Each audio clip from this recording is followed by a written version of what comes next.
जय हिंद दोस्तों, आपका हार्दिक स्वागत है आपके अपने चैनल दैलू एकेडमी पर। आपके लिए लेकर आए हैं दोस्तों करंट अफेयर के कुछ मोस्ट इंपोर्टेंट क्वेश्चन। और दोस्तों, आप हमारे चैनल पर पहली बार आए हों तो चैनल को सब्सक्राइब कर लें, बेल आइकन प्रेस कर लें ताकि आने वाली क्लास का नोटिफिकेशन मिले आपको सबसे पहले। और दोस्तों, क्लास अच्छी लगे तो अपने दोस्तों में ज़रूर शेयर करें। और इससे पहले ही क्लास आपने ना देखी हो तो हमारी प्लेलिस्ट से जाकर इससे पहले ही क्लास देख सकते हैं। और दोस्तों, हमारे चैनल पर आपको सुबह 6 बजे डेली करंट अफेयर के टॉप 15 क्वेश्चन मिल जाया करेंगे। तो दोस्तों, हमारे चैनल को सब्सक्राइब कर लें। चलते हैं दोस्तों आज की क्लास के पहले प्रश्न की तरफ। जैसे कि आज की क्लास का पहला प्रश्न है, भारतीय संविधान में कौन सा अनुच्छेद सरकार के वार्षिक वित्तीय विवरण की रूपरेखा प्रस्तुत करता है जिसे आमतौर पर बजट कहा जाता है। तो दोस्तों, हमारे भारतीय संविधान का कौन सा ऐसा अनुच्छेद है जो वार्षिक वित्तीय विवरण यानी दोस्तों बजट को प्रस्तुत करता है। तो दोस्तों, ये है अनुच्छेद 112। अनुच्छेद 112 में भारतीय संविधान में बजट का प्रावधान है। तो दोस्तों, इसका राइट आंसर हो जाएगा ऑप्शन नंबर ए। और दोस्तों, वेरी इंपॉर्टेंट क्वेश्चन है, यह इंपॉर्टेंट क्वेश्चन है, यह काफ़ी एग्जामों में पूछा जाता है। तो दोस्तों, आप इसे स्टार लगा कर नोट करना। और दोस्तों, एक और है अनुच्छेद 108। अनुच्छेद 108 में दोस्तों संयुक्त बैठक है। संयुक्त बैठक जो है यह भी काफ़ी एग्जामों में पूछी जाती है। तो दोस्तों, अनुच्छेद 108 और अनुच्छेद 112 यह आमतौर पर काफ़ी एग्जामों में पूछे गए हैं। और दोस्तों, आपको संविधान के बारे में कुछ और जानकारियाँ दे दूं, जैसे कि अनुच्छेद 32 है। तो दोस्तों, अनुच्छेद 32 को डॉक्टर भीमराव अंबेडकर जी ने भारतीय संविधान की आत्मा कहा है। और दोस्तों, हमारे संविधान को बनने में 2 वर्ष 11 महीना 18 दिन लगे थे। और दोस्तों, इसमें जो सबसे पहले सिग्नेचर हैं वह डॉक्टर राजेंद्र प्रसाद जी की साइन है। और दोस्तों, इसमें प्रारूप समिति के अध्यक्ष जो थे वह डॉक्टर भीमराव अंबेडकर जी थे। और दोस्तों, प्रारूप समिति के अध्यक्ष होने के नाते इन्हें भारतीय संविधान का जनक भी कहा जाता है। और दोस्तों, भारतीय संविधान जिसने हाथों से लिखा था वह थे दोस्तों नारायण रामणे। तो दोस्तों, यह सब जरूर याद रखें, मोहन नारायण रमणे, इन्होंने अपने हाथ से संविधान लिखा था। और दोस्तों, इन्होंने संविधान लिखने के कोई पैसा नहीं लिया था। इन्होंने सिर्फ एक शर्त रखी थी, संविधान के हर पेज पर मेरा नाम होना चाहिए। तो दोस्तों, आज अगर मूल संविधान उठाकर देखेंगे तो उस पर मोहन नारायण रमणे के सिग्नेचर मिलेंगे। तो दोस्तों, इतनी जानकारी देता हूँ, कभी संविधान की क्लास आपके लिए अलग से लेकर आएंगे। अब चलते हैं दोस्तों अगले प्रश्न की तरफ। जैसे कि अगला प्रश्न है, डॉक्टर मनसुख मंडाविया ने किस शहर में श्री खोडलम धाम ट्रस्ट द्वारा शुरू किए गए कैंसर अस्पताल का अनुसंधान केंद्र की आधारशिला रखी है। दोस्तों, हमारे देश के मनसुख मंडाविया जी ने खोडलम धाम ट्रस्ट द्वारा कैंसर अस्पताल और अनुसंधान केंद्र की आधारशिला राजकोटे में रखी है। तो दोस्तों, इसका राइट आंसर हो जाता है option number B. Option number B is right answer. अब चलते हैं अगले प्रश्न की तरफ। जैसे कि दोस्तों, अगला प्रश्न है, किस देश ने चंद्रमा पर अंतरिक्ष यान स्लीम उतारा और ऐसा करने वाला 5वां देश बन गया। तो दोस्तों, कौन सा ऐसा देश है जिसने अंतरिक्ष में चंद्रयान भेजा, जो दोस्तों चंद्रमा की सतह पर उतरा है, और इसका नाम दोस्तों स्लीम है। तो दोस्तों, यह भेजा था जापान ने, और जापान ऐसा करने वाला, चंद्रमा पर अपना चंद्रयान उतारने वाला 5वां देश बन गया है। तो दोस्तों, इसका राइट आंसर हो जाता है ऑप्शन नंबर सी। और दोस्तों, हमारे देश का चंद्रयान 3 जो गया था वह कैमे नंबर का था। तो दोस्तों, वह था चौथे नंबर का था चांद पर उतरने वाला। और दोस्तों, चांद के दक्षिणी ध्रुव पर उतरने वाला प्रथम था, यह भी याद रखें। और दोस्तों, जापान के बारे में आपको कुछ बता दूं, जैसे कि जापान की राजधानी टोक्यो है। और दोस्तों, जापान की मुद्रा येन है। येन दोस्तों यहाँ की मुद्रा है, यह भी काफ़ी एग्जामों में पूछी गई है। अब चलते हैं अगले प्रश्न की तरफ। जैसे कि अगला प्रश्न है, उत्तर प्रदेश की किस बिजली वितरण कंपनी ने हाल ही में डिस्कॉम की उपभोक्ता सेवा रेटिंग रिपोर्ट में A+ रेटिंग हासिल की है। तो दोस्तों, भारत के बिजली विभाग ने कौन से ऐसे सेक्टर ने A+ रेटिंग हासिल की है। तो दोस्तों, यह की है नोएडा पावर कंपनी लिमिटेड ने, नोएडा पावर कंपनी लिमिटेड ने A+ रेटिंग हासिल की है। तो दोस्तों इसका राइट आंसर हो जाएगा option number C. Option number C is right answer. अब चलते हैं अगले प्रश्न की तरफ। जैसे कि अगला प्रश्न है, भारत ने किस देश के साथ डिजिटल सार्वजनिक बुद्धिमानिता ढांचे के सहयोग पर एक समझौता ज्ञापन पर हस्ताक्षर किए जो सफल डिजिटल पहल, क्षमता निर्माण और पारस्परिक डिजिटल परिवर्तन लाभों के लिए सर्वोत्तम प्रथा को साझा करने पर केंद्रित है। तो दोस्तों यह किए हैं क्यूबा के साथ, यह क्यूबा के साथ किए हैं। तो दोस्तों इसका राइट आंसर हो जाता है option number A. Option number A is right answer. और दोस्तों क्यूबा जो है यह विश्व का चीनी का कटोरा कहा जाता है। चीनी का कटोरा विश्व का दोस्तों इसे ही कहा जाता है। तो दोस्तों यह भी आप नोट कर लें। अब चलते हैं अगले प्रश्न की तरफ। जैसे कि दोस्तों अगला प्रश्न है, केंद्रीय आयुष मंत्री श्री सर्बानंद सोनोवाल ने कहाँ आयुष दीक्षित केंद्र की आधारशिला रखी है।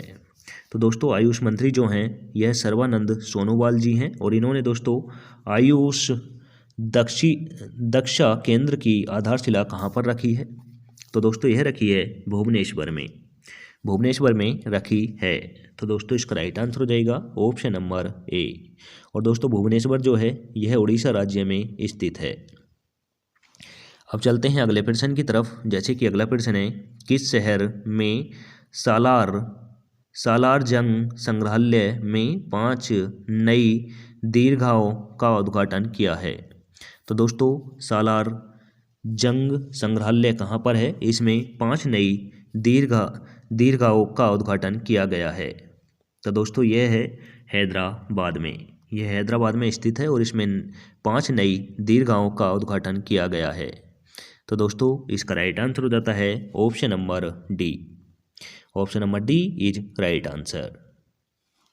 अब चलते हैं अगले प्रश्न की तरफ। जैसे कि अगला प्रश्न है, गोले मेला उत्सव कहाँ मनाया जाता है। तो दोस्तों गोले मेला उत्सव जो है कहाँ पर मनाया जाता है।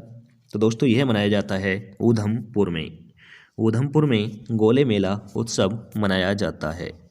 तो दोस्तों इसका राइट आंसर हो जाता है option number A. Option number A is right answer. अब चलते हैं अगले प्रश्न की तरफ। जैसे कि अगला प्रश्न है, फ्रांस के नीस में Grand Prix de France Henri Deglane कुश्ती टूर्नामेंट में किसने कांस्य पदक हासिल किया है। तो दोस्तों फ्रांस में यह डेनले कुश्ती टूर्नामेंट हुआ है और दोस्तों इसमें कांस्य पदक किसने जीता है। तो दोस्तों यह जीता है रवि कुमार दहिया ने। रवि कुमार दहिया ने फ्रांस हेनरे डेगेलेन कुश्ती टूर्नामेंट में कांस्य पदक हासिल किया है। तो दोस्तों इसका राइट आंसर हो जाएगा option number C. Option number C is right answer.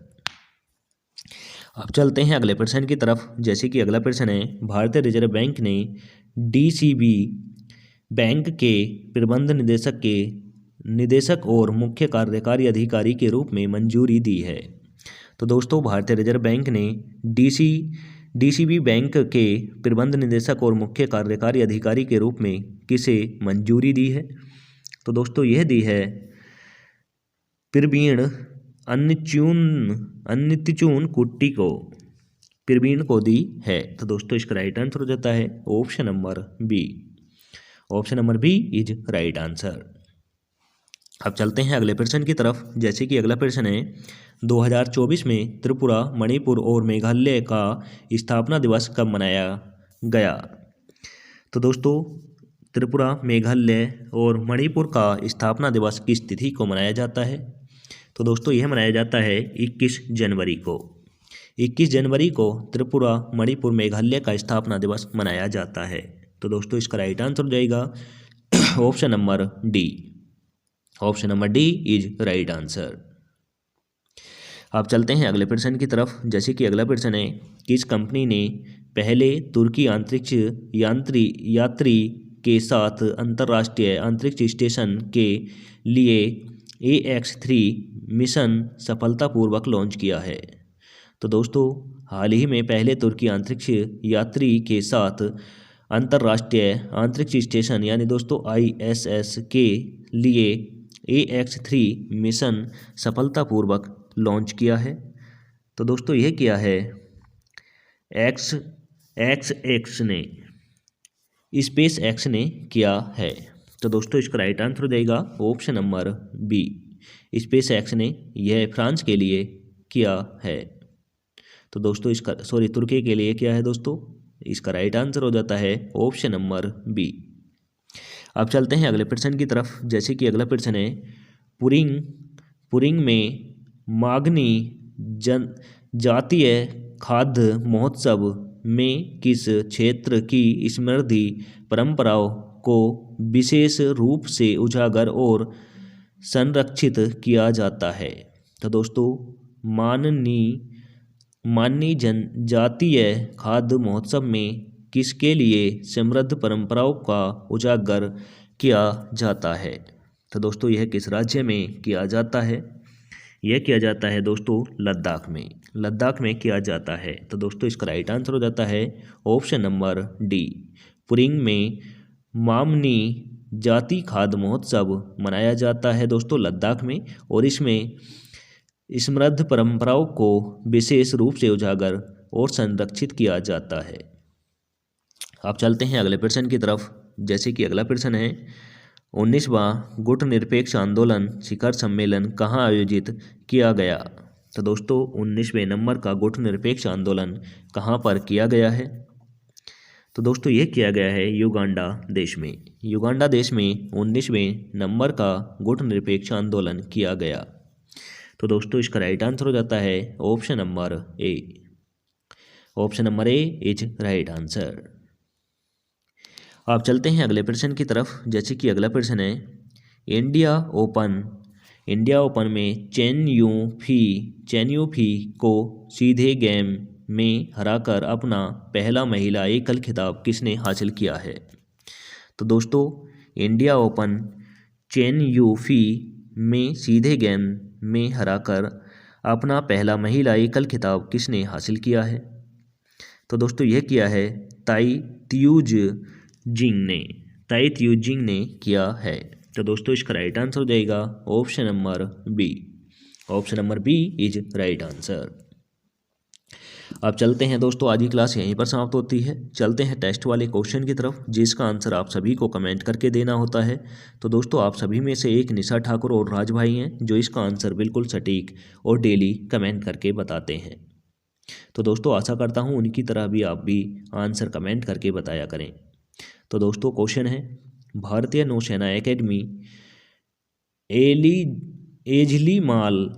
एजलीमाला में कमांडेंट का पद किसने संभाला है। तो दोस्तों भारतीय नौसेना एकेडमी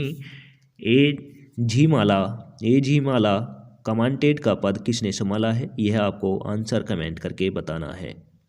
तो दोस्तों ऑप्शन नंबर ए में दे रखा है vice admiral Ajay Sharma. Option number B में दे रखा है दोस्तों vice admiral Vineet McCarthy. Option number C में दे रखा है दोस्तों वाइस एडमिरल खंजर सिंह। ऑप्शन नंबर डी में दे रखा है दोस्तों vice admiral Shiva link.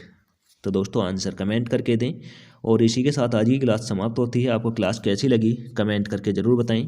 Class अच्छी लगी हो तो दोस्तों अपने दोस्तों में ज़रूर शेयर करें। और दोस्तों एक हमारा छोटा सा एम्स है, हमारा 10,000 टारगेट है पर वीडियो व्यूज़ का। और दोस्तों जिस दिन ये 10,000 पर वीडियो व्यूज़ कंप्लीट हो गया उस दिन से दोस्तों आपको डिजिटल बोर्ड के माध्यम से विद थ्योरी 1 डे एग्ज़ाम के जितने भी सब्जेक्ट होते हैं, मैथ रीजनिंग जीके हिंदी और इंग्लिश, जितने भी 1 डे एग्ज़ाम के सब्जेक्ट होते हैं उन सभी सब्जेक्टों को आपको फ्री ऑफ कॉस्ट, यानी UP police, UPSI, Delhi police, SSC GD और दोस्तों एसएससी सीपीओ, मतलब जितने भी 1 डे एग्ज़ाम होते हैं उन सभी की क्लासेस आपको फ्री ऑफ कॉस्ट हमारे चैनल के माध्यम से विद थ्योरी देने के लिए हम तैयार हैं।